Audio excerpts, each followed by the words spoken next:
If you are healthy, if you're a healthy, grounded person, it's very hard for you to understand or relate to the fact that there's a certain portion of the people in the world who have no empathy. When I was on Wall Street, there was a theory that you could make enough money and then you could protect yourself from the central control, and it was true. If you made enough money, you were outside the system. The more they centralize with digital technology, the smaller that group gets. The question is when you're going to get dunked out, not if.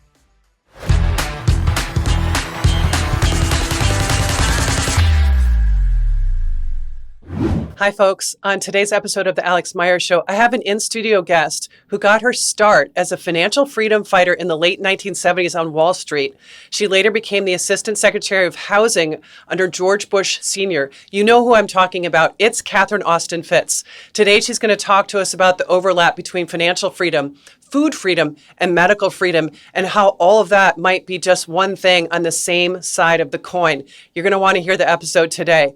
And please, don't forget to like, subscribe, comment, and share this episode with anyone you think would benefit from this life-saving information.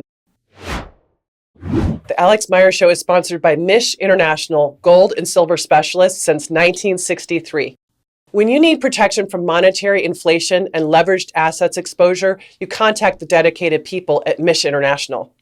Mish International, a family business, offers true expertise, integrity, reliability, and fair pricing of gold and silver. Visit their website at mishinternational.com. That's MISH international.com. Welcome to the Alix Mayer Show, where today I'm absolutely thrilled to have Catherine Austin Fitts in studio. So welcome to the show, Catherine. It's great to be with you. You're one of the few people who can get me to come to California. So I've heard. It's not your favorite place, right? Well, I had a business here, and literally I had so many experiences with ungrounded sabotage. I said, okay, I'm out of California. Well, we're going to make sure there's no ungrounded sabotage this time. So today we're going to talk about the combination of financial freedom, food freedom, and medical freedom, and how those are all related. And I love how you uniquely pull together all those topics. So what would you like to tell us first? So let me describe what's happening in the financial system first, and then come back and show you how it links in to both medical and food freedom. Because we all, whatever part of freedom you're fighting for, that's what we want. We want freedom, right? And ultimately it's one thing, because we have a secret governance system that's trying to assert more and more central control. And we all feel it, even though we're pushing back. You're pushing back in medicine. I'm pushing back in financial freedom. But ultimately, it's one thing. So what is happening is a process began in the 90s where the central bankers said, currently the central bankers run monetary policy, the money supply, the currency. But the people's representatives, whether it's the legislature or the executive branch, run fiscal policy. So that's collecting the tax, setting the taxes, collecting the taxes, spending the tax money. And the bankers said, let's have a financial coup and use digital technology and take over fiscal policy as well. So we, the bankers, can run monetary and fiscal policy. And the way they're doing this is by moving to an all digital financial system where you can use what's called programmable money. So take a deep breath, and I'm going to explain what programmable money is. Some people have heard of central bank digital currency. That's a kind of programmable money. But let's talk about our current system. In our current system, we have what I call two-lock money. So you're a buyer, I'm a seller, we transact, and you have a lock and I have a lock. If you say no, transaction doesn't happen. If I say no, transaction doesn't happen. Now, financial institutions can intercede with money laundering regulations or know your customer or other sort of rules, but basically the transaction is going quickly and we're the only people who can stop it, okay? They want to move to a system called three-lock money. That's programmable money. There's you and there's me, and then there's Mr. Global's complex algorithm backed up by all those wonderful data centers, right? Right. And Mr. Global gets a say on every transaction. So it's not just know your customer, it's know your transaction. So if Mr. Global says, you can't leave your 15-minute city, your money won't transact outside of your 15-minute city.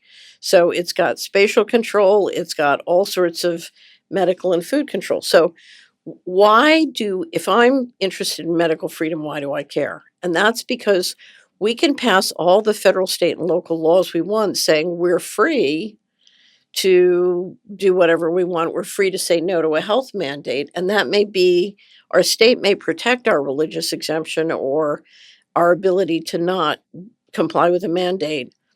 But literally, if the banks turn off your money and say, okay, well, if you don't comply, we're going to turn off your money. The state won't force you to do it, but you won't be able to transact in the general financial system. Now, this includes not only your currency, if they take this all the way, it includes your financial assets because they're now saying they want to issue digital tokens on your financial assets in a way that they're on a distributed ledger and they can make them programmable. Wait, I'm going to make you sit on that. What do you mean programmable digital tokens on your financial assets? So currency is programmable money, and a currency means we have the buyer, the seller, and Mr. Global's algorithm. Mhm. Okay. On your financial or real assets, it means you also can't transact without that third program. So I couldn't sell my house? In theory, if they accomplish move. So let me stop. Last year we passed the Genius Act, which is an act describing the regulatory framework for stablecoins, which to be used as a currency. Okay, but it's a dollar currency. Right now, we have Congress negotiating the Clarity Act, and the Clarity Act describes digital tokens. And what we know is that Wall Street and the banking system want to use digital tokens to trade all the other assets, both real assets like your house or your stocks and bonds, your financial assets. And what they've said is they want to move all the stocks and bonds in the world onto a distributive ledger, which gives them then the ability to make it programmable. I see. Okay. And the Bank of International Settlements, which has been running the process on central bank digital currency, has announced it's making an inventory of all the assets in the world. So the desk over here is in the BIS inventory, so all assets in the world. And they want to be able to trade all assets with a digital token. I heard one of the creepiest things I've ever heard was a software developer bragging about how cool this was, because you could go to the grocery store and pay for your groceries with 0.01% of your house equity. Wow. I know. I said, wow. Right. So here's what's very confusing. If you look at the debate about the Clarity Act, it's still not clear to me exactly how they're proposing this system is going to work. And if you read all the different sort of things that can be found on what they're proposing, I think it's still very fluid. Okay.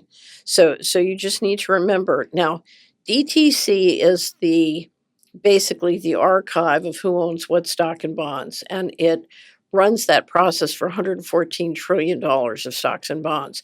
DTC has just announced, even though the Clarity Act hasn't finalized yet, that they are planning on moving everything. They're launching their distributed ledger system to trade everything with tokens, along with 50 major financial institutions. So this is moving very, very quickly. And Washington right now is in deep debate about the details of how this is going to work. And I'm delighted to talk about all of that. But what is important for people listening to know is the financial system is moving quickly to institute an all digital financial system, which is no longer going to be financial system as we know it. It's a control system. It's a technocratic control system. And what we need to know is, okay, well, what do I do? And what you do is you do everything to slow them down or stop them. Because this is a vision that if the bankers control fiscal policy, that is the end of taxation with representation. That is taxation without representation. That is the end of the Constitution. That's as a great practical point. matter. And if we lose the Constitution, then it's the end of freedom. There So- won't be any hope for freedom, right? So, well, I would say you have to lose Constitution and our guns.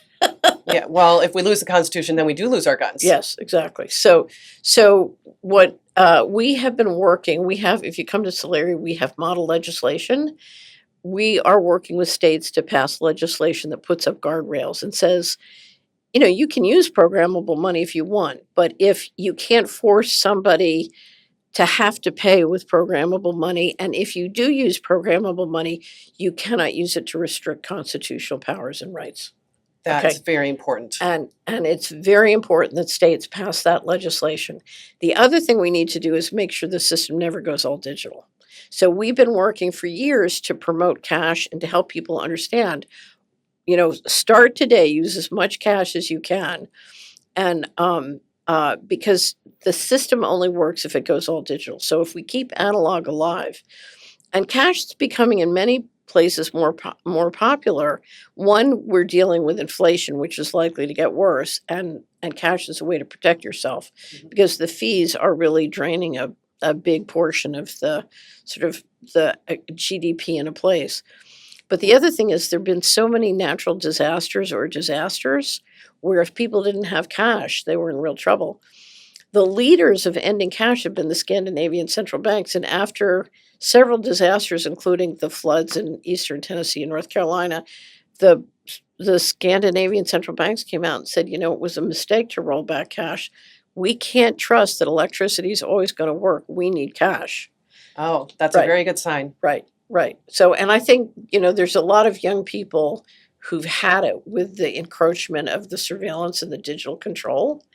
And, one of the powerful things, because, as you know, we've been talking about this for years, the programmable money and the digital control grid depend on three pillars to execute. One is the programmable money, and that's why you see the Clarity Act and this other legislation happening.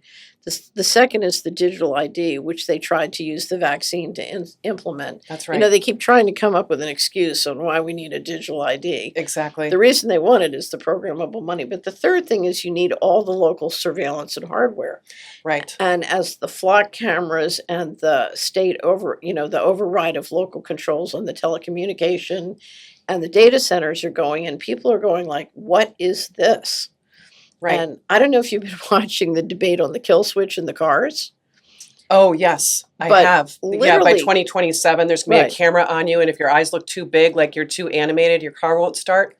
Right. Somebody just told me a story. It happened to somebody in Europe. Their car stalled out and wouldn't start because they got a voice that said, I can't see your eyes. So yeah, it was spooky.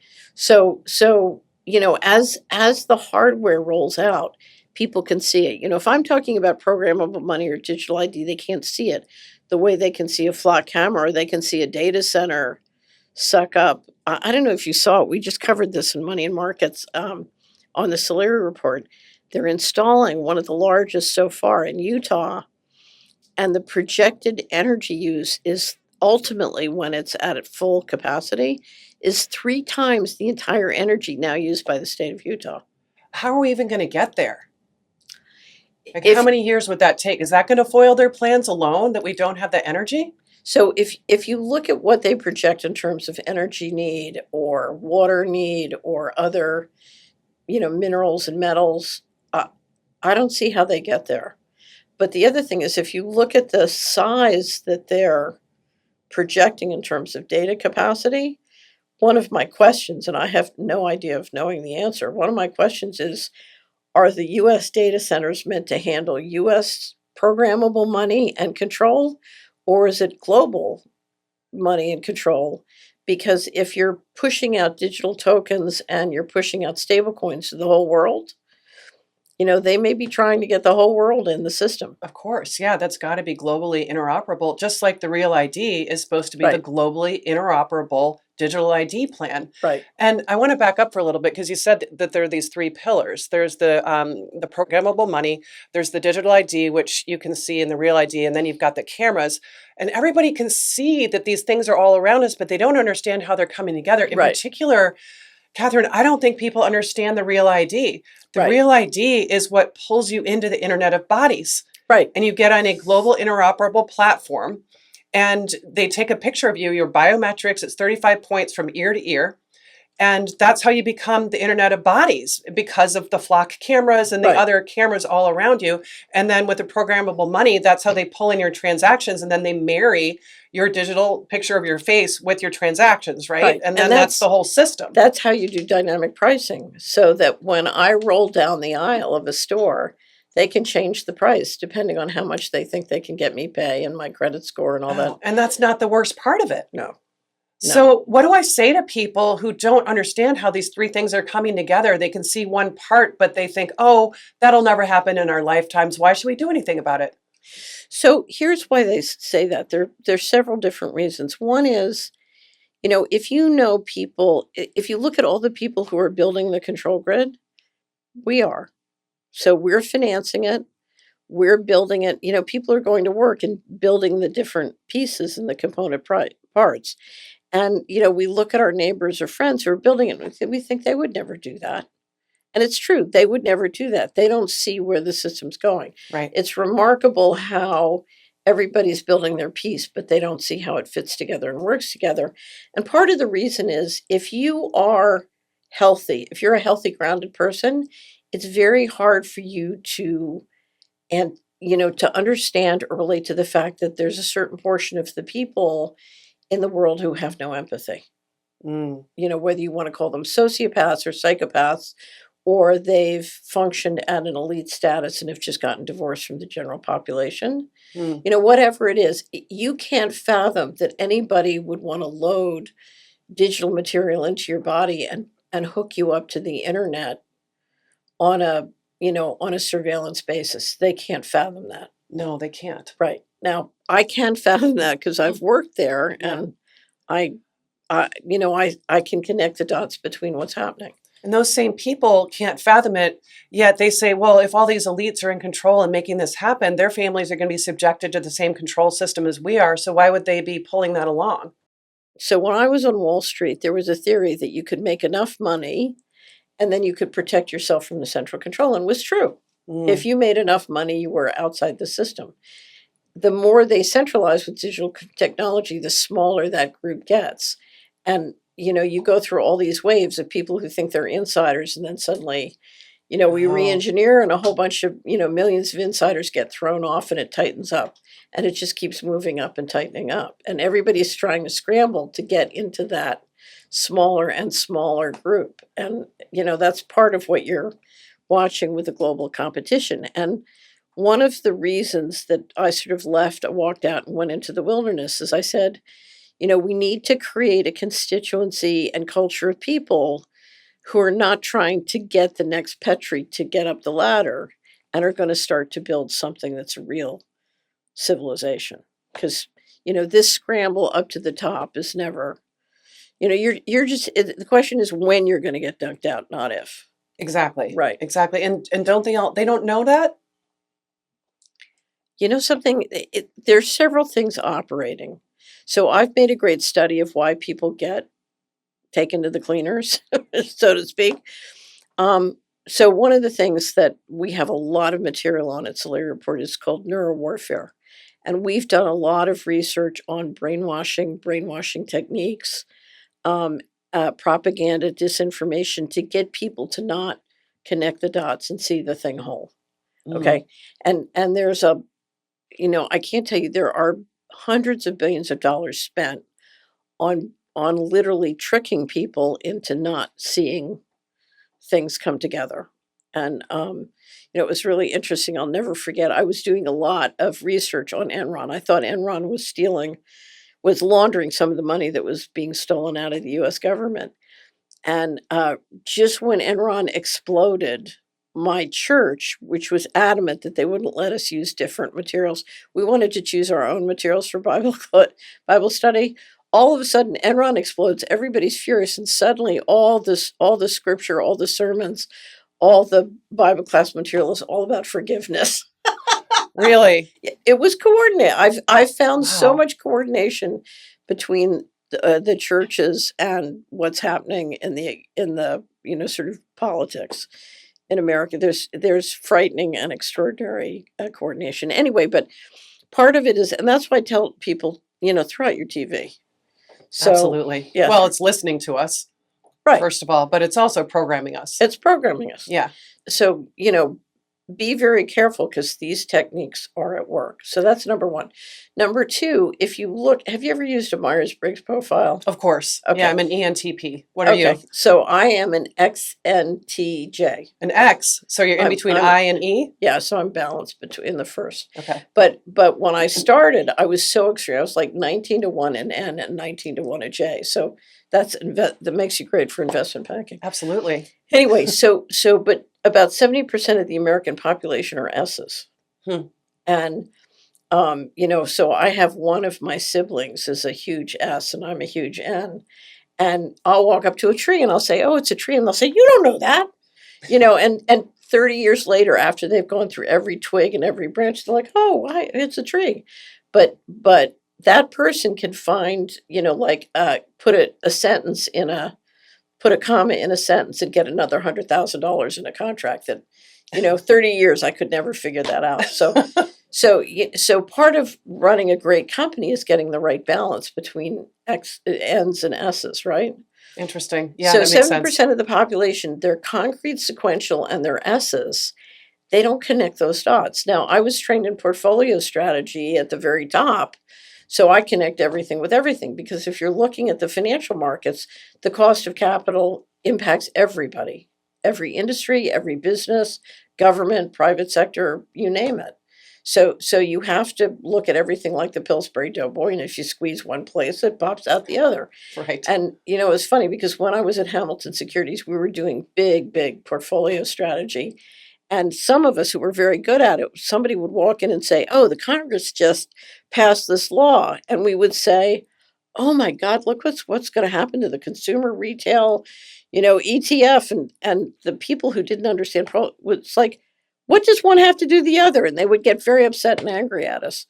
And so part of this is the S's just can't fathom. And I think part of that is one, connecting all the different dots, but two, there's a wonderful book called Political Ponerology. Have you ever read it? No. Okay. So the description of the book is as follows. It was a psychologist who had been a young man during Hitler in Poland. And after the war, then Stalin came in. And he was at university, and he and a group of colleagues decided, because they'd been so traumatized by all this tyranny, they said, "We're going to study the intersection of psychopathy with politics." Oh. And that's ponerology, the study of psychopathy mixed. And here's what they wrote the book, he said, 3 times, tried to get it out from behind the Iron Curtain, and then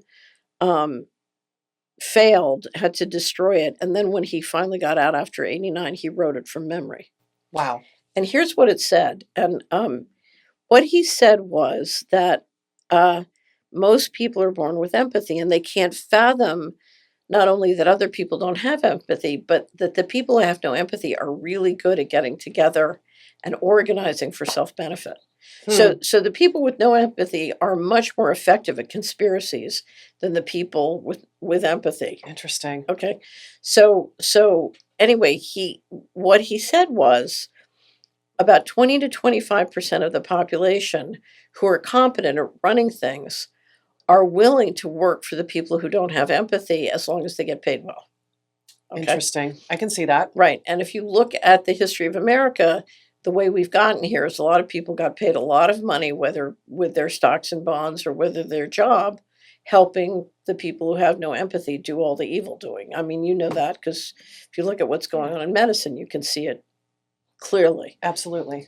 So what happens is you have the 3 to 5% sort of psychopathic, then you have the 20 to 25% who are making a lot of money helping them, and then you have the other 60 to 70% who can't fathom what's going on. And what the others are doing, what the smaller groups are doing drives them crazy, and they become neurotic. They become neurotic about the food. They become neurotic about the healthcare. They become neurotic about programmable money, and until they finally come to understand, you're dealing with psychopathic, and you're dealing with people who will help the psychopaths for money. And what he said was once people could fathom what was going on, suddenly they started being effective. What helps them fathom what's going on? Is that a breakthrough moment? Can we help people get there? So that's a great question. And in my experience, each person is unique. Mhm. And what's important is to get there in a way that is energizing for you. Okay. Mm. So what you don't want to do is take somebody who's raising a family, is totally busy, and give them a picture of reality and do it so quickly that they become so depressed they just sit down. I want to sit down and cry. Right. So what you've got to do is you've got to sequence this in a way that works for them in very practical ways, because what you're trying to do is give them the map that helps them be more successful. We know so many of our listeners understand the relationship between health freedom and our personal and economic freedoms. It's the same principle. If you're one of our audience who's concerned about inflation, paper asset crises, and ongoing monetary crises, you may have already started accumulating gold and silver or are considering doing so. There's no gold dealer we know who's better positioned to serve the freedom community than Mish International in Menlo Park, California. I'm one of the many happy customers who's purchased gold or silver in their showroom, or I've had it delivered through their secure courier service. They are true veterans who are honest, fair, and reliable, and so knowledgeable regarding all the choices of gold and silver bars and coins to help you choose the products that fit your goals and your worldview. The principal, Robert Mish, is world-renowned for his expertise in rare coins as well. Write down this number, 650-324-9110. That's 650-324-9110. And visit mishinternational.com. That's MISH international.com to learn more about this notable company. Hey folks, I'm here with Del Bigtree on the set of The Highwire. Hey, good to see you. And Del, you're coming to Silicon Valley this fall, aren't you? I am. I think a lot about it. The last fundraiser I did with you, we did like 2 different nights. I had 5 couples come up to me and say that you saved their marriage. Oh, good. I had a PA and a nurse say that you had totally changed their minds, and that creates waves. Yeah, it really does. If you want to get to a great fundraiser, is doing great work. Free Now Foundation, I love the work that you guys are doing. California can get really testy. You're the most oppressed state in America, but you're actually starting to make some headway. We're seeing some of the original authors of SB 277 wondering if they've made the right decision. And I have to say, California is the worst state in the country for medical freedom. There's a medical exemption on the books, but it doesn't function. It's designed to fail. So we have no options for children to go to school in California without vaccines. But there is so much hope. Free Now Foundation, we have 2 lawsuits. One of them would totally end the need for exemptions. There's a lot of stuff happening in California, and I think we're going to see a lot of progress over the next year or 2, and things are going to change dramatically. Well, look, you want to get involved, and I'm going to be speaking at this fundraiser September 12th in Silicon Valley. Free Now Foundation, where do we go to sign up or be part of that? Go to freenowfoundation.org and you can sign up for the fundraiser. You can get to meet Del in person, get a picture with him, ask your questions. We always have a robust Q&A. It is going to be a good time. Margaritas, organic tacos, and all of your medical freedom friends. Absolutely. I'll see you there. Me too. So I told you we have this great book called Coming Clean. It's an article the Solari team's been writing and rewriting every year since 2004. And it's sort of a guide to a lot of the content used to help you. But basically, here's what we say. The way a tapeworm works in your body, because we call the system a tapeworm economy. The way a tapeworm works in your body, it injects in you a chemical that makes you crave what's good for the tapeworm and bad for you. That's right. So you feed the tapeworm. So this is like discovering that you're toxic, and Coming Clean is about detoxing the tapeworm. Except this time it's not a physical tapeworm. Yeah. It's a governance and economic tapeworm. Okay. So right now you're feeding the energy and the enemy, and the way you're feeding the enemy is making you weaker. So the idea of Coming Clean is to start making changes in your life where you stop feeding your enemy, but you do it in a way that gives you energy and makes you stronger. And as you take each step of Coming Clean, each step gets you stronger and stronger. It's like a detox. It is. And you get stronger and stronger and stronger, and that's the goal. And the important thing about Coming Clean is there's no one right way to do it. You have to do it in the way that works for you. Or if you can do it with friends, get together, it's really great. But you have to do it in a way which is energizing for you, because that's the goal. The goal is to make you stronger in a way that weakens the enemy. That's exactly right. And Right. that's the first rule of parenting too, is any punishment for your kid has to be easier on you and harder on them, Right. not the opposite. Right. Exactly. So would you be able to use yourself as an example of this, or can you think of somebody in recent memory? So I'll tell you how I started writing Come and Clean. I'm sitting in Washington. I'm making the terrible mistake of trying to stop the mortgage bubble, and I'm being targeted by the Department of Justice.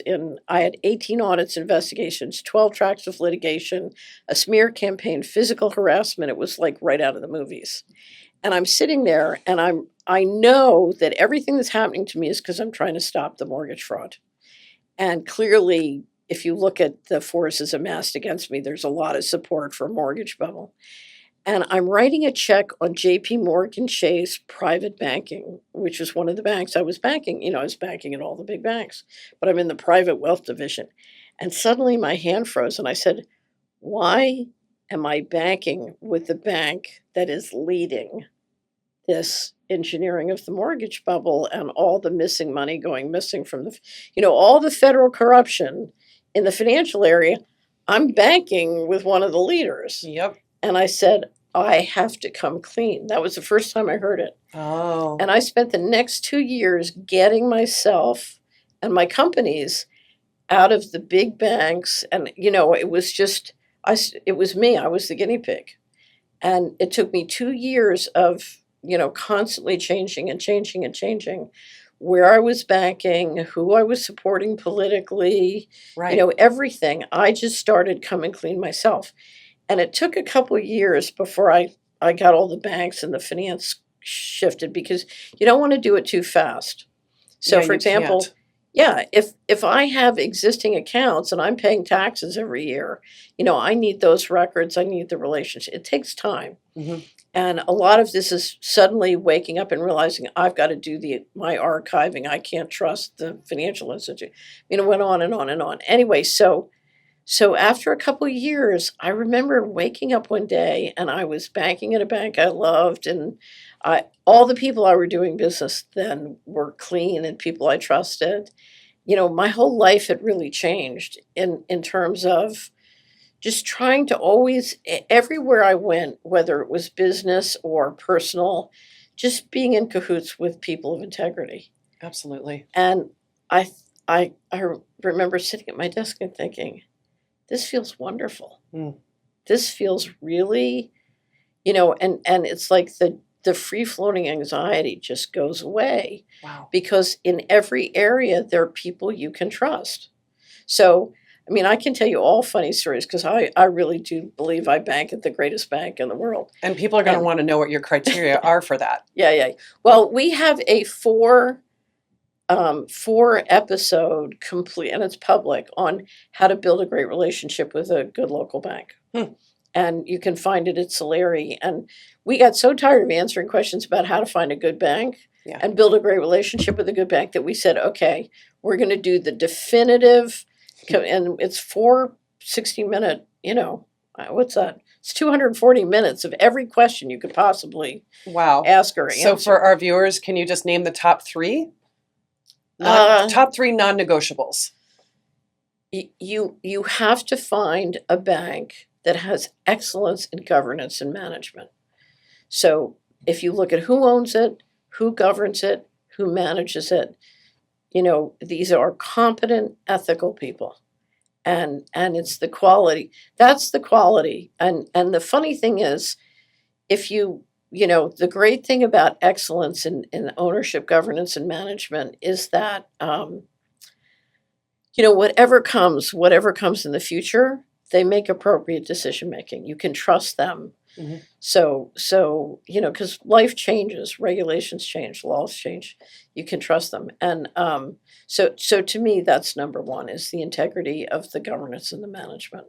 Okay. And obviously you want somebody who's financially experienced and financially secure and has an excellent reputation in their community. So anyway, but there's 240 minutes to answer every question I you get might it. possibly Yeah. have. And we're talking about coming clean and your own personal Right. example of coming clean. So when the litigation with the Department of Justice started, I had a Rolodex of 5,000 of like the most powerful people in the country. And the next day, not one of them would take my phone call. It's just like, Wow. right. And so you go from people, your associations being driven by who you are and your establishment credentials to having real friends. So Right. there's a wonderful, I don't know if you've ever read The Course in Miracles, but the first quote in the front of Course of Miracles is nothing real can be lost, nothing unreal is real. Mm. And I went through this process of completely shifting who my friends and colleagues were based on what was real and what was unreal. All the people who liked me because I was well known or rich, they all took a powder. And then all these other people started to come in. And what was amazing was I went from people who knew about how to suck up the ladder to, and many good people. It wasn't, I don't mean to say that there weren't lots of wonderful people, to people who really wanted to live a sovereign life. And, and that's where I started to learn about health, how to take care of your own health or food, what's going on in the food system. And it's funny because I went from a world that was remarkably ignorant about what was going on to a world of incredible resources about what was going on in the world and what to do about it. Right. Right. So it was a remarkable education process. And that's why I think for the people listening, how do you go through that educational process? One of the reasons we started Solari was I would do these. So I don't think you've heard the story. When I was in the Bush administration, I had the world's worst experience with the New York Times. It was horrible. And I decided they were a corporate enterprise. Then during the Clinton administration, I had an even worse experience with the Washington Post, and I decided they were a criminal enterprise. And I said, I'm never going to talk to corporate media again, ever, ever, ever. And I'm just, the internet had started. So these internet shows had started or, talk radio shows. And I said, I'll just say yes to any interview offer. And I would give out my email address and I would say to people, if you have a question, just ask me directly because forget trying to communicate through the corporate media. So people would send me questions and those questions grew and grew and grew for years. And I ended up with this global network of researchers and journalists who were asking me questions. And literally those flow of questions grew into 2 businesses that I run today. It was just answering questions. That's the ultimate market research. Right? Well, here's the thing, Alex, and I'm sure this happened to you too. I really thought I knew what was going on. And I would get these questions and then people would disagree with me and I would have to research and I would discover things that, I discovered I don't know what's going on. But this whole group and it was global, it was Asia, Europe, everywhere. It turned into like a network of people helping each other. It's an intelligence network. I mean, Solari is really, I used to say they have the CIA and we have Solari. Yeah. And Yeah. Well, you're a think tank operating on a lot of fronts. No, not a think. You wouldn't think not so? a think tank. It's much more like an intelligence agency. Okay. So, because I was in a firm on Wall Street that was pretty much like an intelligence agency. So I've seen this. I've seen the private version before, and it's our best sources of information are people who are on the ground. You'll get one view from the corporate media, you get another view from the alternative media, but then you talk to somebody you know and trust in that place, you get a wholly, a much more complex but much more accurate picture of what happened. And anyway, it's really fun, but the surprises are never over. But one of the things I will tell you is everybody throughout the planet is struggling with the same issues, which is inflation, which is quality food and quality healthcare and quality community for their families. So that's right. Yeah. Well, and since this show is about medical freedom, I think a lot of people are on this show understand what medical freedom is. I don't know if they know how to tie it as well to both food freedom and financial freedom. Can you help us with that? Sure, because if they control the food system, you can't be healthy. If they're putting mRNA vaccines in all the livestock, that's going to impact your health. Hmm. So you don't, if you want to be healthy on the front end, then you care about the quality of your water, the quality of the food, the quality of the air you're breathing. But the other thing is to get that quality food, to get that quality healthcare, you're going to need to transact with people. Right. And your transactions need to be private and your transactions need to be free. And you don't want to be controlled by the laws related to medicine or health, and you don't want to be controlled because your money can control you no matter what the laws are.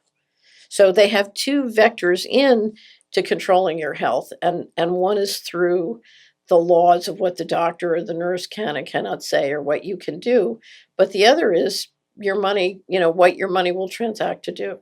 Oh, that's the truth. Okay. Yeah. Okay. Yeah. That makes sense. To me, staying out of this system looks like evaluating all of the touch points where I hit the system and trying to reduce those touch points. Do you ever think about your life like that? Right, but here's the thing, that one of the I was an investment advisor for 10 years and everybody wanted me to show them how to get away. Mhm. There is no way. I mean, one of the things I love about your work is you're not trying to get away. You're going right into the heart of darkness and you're trying to turn it right at the center, right? Yep. Right. We've got to say no. We can't concede the day-to-day operations of our lives to the complete control of these guys and think we can go around the corner and hide in the woods and eat beans and be away. It's not going to work. We Right. have to go right into the center of the thing and say no. You are not allowed to destroy the Constitution, whether with money or with law or the courts. Okay, so we're too quick to think that we have to opt out of every electronic touch point. It's just not going to happen. Do you know how the bad guys win? They persuade millions of people that you can get away by doing this thing or that thing or this thing or that thing. And what they do is they split us all up and have us running into things that are wasting our time and ineffective when they're locking down the major power lines. So no, we've got to do exactly what you're doing. We got to go in and attack them right on the major power lines and say, no, you can't have the power lines. Right. So get Right. in the courts, get involved in the legislative Right. process. How else can people get involved? Use cash. Use cash. Get involved in the marketplace. Look at your stock portfolio. Are you financing the bad guys? Look at your spending. Are you banking with the bad guys? Are you shopping with the bad guys? Are you going to work and helping them build the control grid? I mean, we're doing this. We have the power to stop. If just 5 to 10%. I keep telling the story about being in a boardroom in Washington with a congressman standing next to me, and there's a big protest. And he looked at me and he said, "Let's face it, honey, as long as they have Citibank credit cards in their back pocket, what do I care if they walk up and down?" Right. Right. So follow-up question on that. There's something called, socially conscious investing, and you always think, oh, those people are going to make less money, and they do. Is that true with the kind of investing you're talking about if you walk away from the bad guys? So here's the thing. That's a complex topic. I run an investment screen. So I have two companies. One is an investment screen. So there are periods when if you're not in the momentum stocks, you're going to be out of the index. Mhm. But I also think if you know what you're doing and you know how the world works, there are plenty of ways to make plenty of money without financing the control grid. Okay, so your return can be the same as if you're financing the control grid, the exact same, if not better? So here's the thing. The control grid right now is going to be the index. Mm-hmm. And if you look at managers who outperform the index, traditionally, and I'm using an old statistic, 24% of the managers beat the index, but they're out of sync with the index, and they can underperform the index as much as 2.5 years.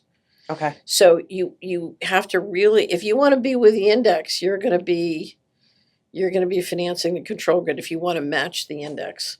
Now, Got it. So you'll make money in years that other people are not making money, and Right. vice versa. And so your alpha over time would be the same, if not better. right, but let me tell you, so I was an investment advisor for 10 years. The way that I saw the most families make money was not on their investments. It was first they would raise healthy kids, they would teach them lots of great skills, get them great education, and they would build family enterprises. And those enterprises is where they made their big capital gains. Interesting. So building wealth, if you want to make real wealth in America, you want to build enterprise or be part of building enterprise. And that, it's really funny because I would fight with my partners all the time who would say, we should be doing more in crypto. And I said, you mean you want me to stop investing in you and Solari and start investing in crypto instead? Really? Is that what you want? Because, great enterprise goes, like this for a long time and then it goes up, right? Mhm. And if you're sitting here comparing yourself to, I could make more money in Bitcoin as you're bumping along the bottom, you're never going to get to that real wealth creation. So Interesting. I think a lot of people need to hear that advice. well, we have a curriculum called Building Wealth, and we're not going to talk about it today, but we have this great program called the Young Builders, where we're trying to help young people be very, very successful in both building families and family enterprise. Because remember, without successful families, there are no successful family enterprises. That's right. Right. That's right. Yeah. First, you build great young people, then you build great enterprise. So Right. the Solari Report is an incredible publication. I learned so much from it. I learned so much from you. And I encourage everybody to subscribe to the Solari Report. But what else can people do to support your work? So I'm just going to flip it right back to you, because the thing that most frustrates me is how do I get people off the couch and get them to walk right into the heart of darkness and pow, which is what you do. Mm-hmm. Right. Pow. Yeah. So that's what I need to figure out. I need to figure out, how do I get everybody to understand what Alix Mayer understands? Oh. How do I get them to do what you do? Right? And fearlessly. So Yeah. this is the year of the fire horse. So you're like totally fire horse. So we have to teach everybody to be fire horse. We are on fire. Yeah. We're expecting a win in our suit to end mandates in 2027. So, Yeah. Okay, let's- well, they can support you. That's how they can help us. They can Oh. support you. okay, well, please support the Solari Report. It's an incredible publication. And Catherine Austin Fitz, thank you so much for coming Thank you, today. This has Alex. been an Thank you. incredible conversation. As always, I learned so much from you. And I know everybody's going to enjoy this also. You're great. You're more. We are so happy to have as our prime sponsor, Mish International, Northern California's acclaimed specialists in rare coins and gold and silver investments. Our friend and supporter, Robert Mish, is the same principal that started the company back in 1963, and he's still there every day with 63 years of experience. He has integrity, reliability, and fair pricing, whether you're buying or selling. When you have business to do with precious metals, you'll always be treated well at Mish International. Call 650-324-9110 and tell Robert that Alex sent you.